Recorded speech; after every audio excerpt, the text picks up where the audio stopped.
Vous êtes sur RTL. RTL Matin. 6 minutes pour trancher. 8h24, bonjour Laurent Escure. Bonjour Yves Calvi. Merci beaucoup d'être avec nous ce matin sur RTL. Vous êtes le secrétaire général de l'UNSA.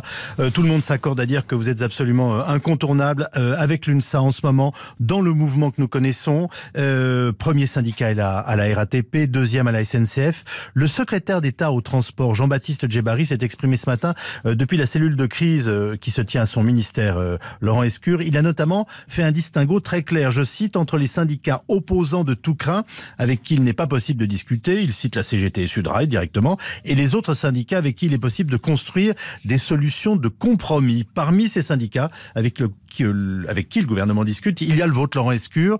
Est-ce que vous nous confirmez que le gouvernement est, selon vous, ouvert à une discussion pour trouver un compromis, et l'êtes-vous vous-même ? Alors nous, à l'UNSA, on défend à la fois l'intérêt général de tous ceux qu'on représente, qu'ils soient salariés du privé, du public ou des secteurs particuliers. On a mis des propositions sur la table depuis déjà 2 mois pour éviter cette crise sociale.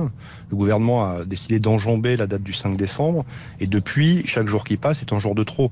Parce qu'on n'a pas de solutions qui ont été proposées. Il faut attendre demain, en effet, pour voir si les propositions qu'on a faites seront retenues. Donc pour l'instant, je ne peux pas vous en dire plus, parce qu'on voit bien que les ministres sont embarrassés de cette attente, puisque depuis jeudi, ils défilent sur les plateaux, sur les antennes, mais sans dire vraiment ce qui sera finalement dévoilé demain par le Premier ministre. Bien sûr, mais est-ce que vous pensez clairement qu'il y a des marges de manœuvre, puisque vous avez contribué vous-même à ces discussions et que vous faites des propositions, vous venez de nous le confirmer? Je vais vous les résumer. Oui. C'est-à-dire que nous, on souhaite que si cette réforme pour laquelle nous n'étions pas demandeurs se met en place, il faut garantir 100% des droits acquis dans les anciens systèmes au moment de la bascule. Il faut, pour tous les régimes, tous sans exception, avoir une période de transition de 10-15 ans qui permette de laisser tranquilles ceux qui sont à proximité de la retraite et de se laisser le temps de construire des reconstructions de carrière, des revalorisations dans certains secteurs. Laisser évidemment le contrat social et moral de la RATP et de la SNCF qui représente une infime minorité des 25 millions de personnes qui seront concernées par ce futur système. Donc on a mis tout ça sur la table. On veut aussi qu'il y ait du travail sur la pénibilité, parce que la retraite, c'est un dossier intéressant parce qu'il montre la réalité du monde du travail, à la fois la pénibilité, et il y en a un peu partout dans la société, de ceux qui travaillent, et ça montre les inégalités de salaire entre les hommes et les femmes, ça montre les différences de qualité de vie au travail. Donc il y a de grands chantiers à ouvrir en parallèle de cette réforme. Soit le gouvernement demain répond à ces attentes, à ces exigences et parfois à ces colères qui sont pour certaines en train de s'enquister, soit il prend un risque considérable d'une tension sociale accrue. Donc vous dites, on a fait nos propositions pour amender le projet en l'état, on n'est pas là uniquement pour le bloquer, la situation peut évoluer, mais évidemment vous attendez tout simplement la prise de parole et finalement le compte-rendu qui en sera fait demain par le Premier ministre, je vous ai bien compris ? Oui, parce que j'entends certains syndicats dire la réforme par points, par principe, ce n'est pas bon, en oubliant que les mêmes gèrent un système par points pour l'ensemble des salariés du privé avec le régime Argy-Carco. Oui, c'est ce que j'allais vous faire remarquer. Le problème n'est pas la technique, l'important étant de garder un système de répartition et qui soit juste et solidaire. Si c'est ça que le gouvernement veut construire et qu'il prend nos propositions, on pourra discuter des détails. Mais là, il faut lever les doutes, les inquiétudes, les colères et recréer un peu un lien de confiance, parce que ce qui est en train de se passer en ce moment, c'est que c'est la confiance qui se perd. Pourquoi ?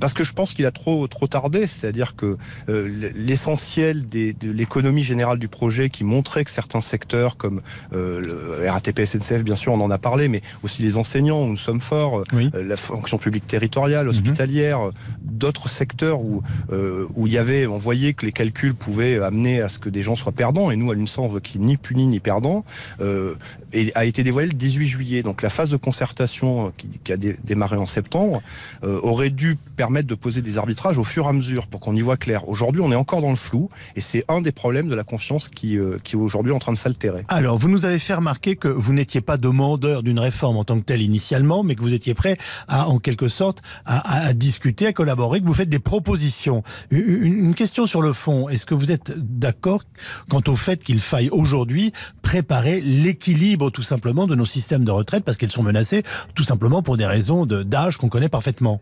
Alors, si c'est pour le faire vite et avec... parce qu'on parle d'un déficit de 8 à 12 milliards. Oui. Si c'est pour le faire vite, c'est l'épaisseur du trait, hein, c'est 0,3 ou 0,4% du PIB. Ce que je peux vous... Donc, nous, on veut une trajectoire d'équilibre, mais pas un équilibre brutal et pas une mesure paramétrique, comme on dit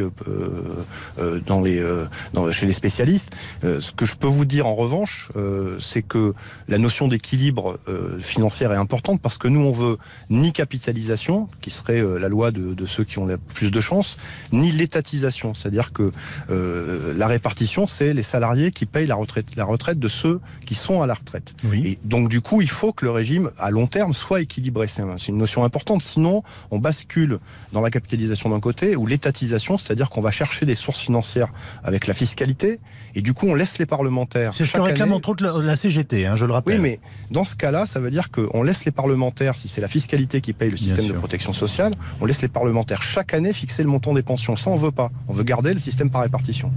La CGT a appelé hier à ce que les blocages soient encore plus larges, puisque les syndicats, selon lui, n'ont pas été entendus. Est-ce que vous demandez la même chose ? Nous, aujourd'hui, il y a une pression qui est mise par des secteurs mobilisés de l'UNSA. On attend demain pour voir ce qu'il en sera. Le rapport de force est utile. Nous, on garde les deux fers au feu. C'est-à-dire que à la fois la mobilisation lorsque c'est nécessaire, et on restera jusqu'au bout à la table de négociation dès qu'il y aura un espace, parce qu'on ne veut pas abandonner les salariés en laissant le gouvernement faire tout seul cette réforme. Oui, je vous ai entendu expliquer hier, alors que certains vous reprochaient finalement de participer, en tout cas de rester ouvert à une discussion. Je vous ai entendu dire, on représente les salariés, on ne peut pas laisser le gouvernement faire la réforme tout seul. Ça reste votre point de vue. Oui, parce que si on est dans une logique du tout ou rien, la plupart du temps dans ces cas-là, on n'obtient rien. Un dernier mot sur ceux qui sont bloqués depuis 6 jours maintenant dans les transports. Est-ce que vous avez un message à leur adresser ce matin ? Ce sont eux aussi des salariés, ils veulent travailler, vous savez qu'ils traversent des conditions extrêmement difficiles. Je ne vous dis pas ça du tout pour culpabiliser les grévistes, mais c'est parce qu'il est normal, de mon point de vue, de penser à eux et de s'adresser à eux. Oui, c'est normal, on y pense. C'est pour ça qu'on n'est pas ravis que le gouvernement ait décidé d'enjamber la date du 5 et de laisser la crise s'enquister.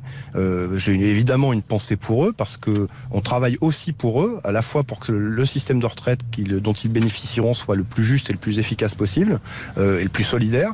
Voilà, je suis désolé des désagréments que ça crée, mais la balle est dans le camp du gouvernement. Merci beaucoup Laurent Escure. Je rappelle que vous êtes secrétaire général de l'UNSA. Merci d'avoir été avec nous ce matin en direct sur RTL, et merci aussi à Laurent Lecor qui était à vos côtés pour réaliser techniquement cet entretien. Bonne journée à vous.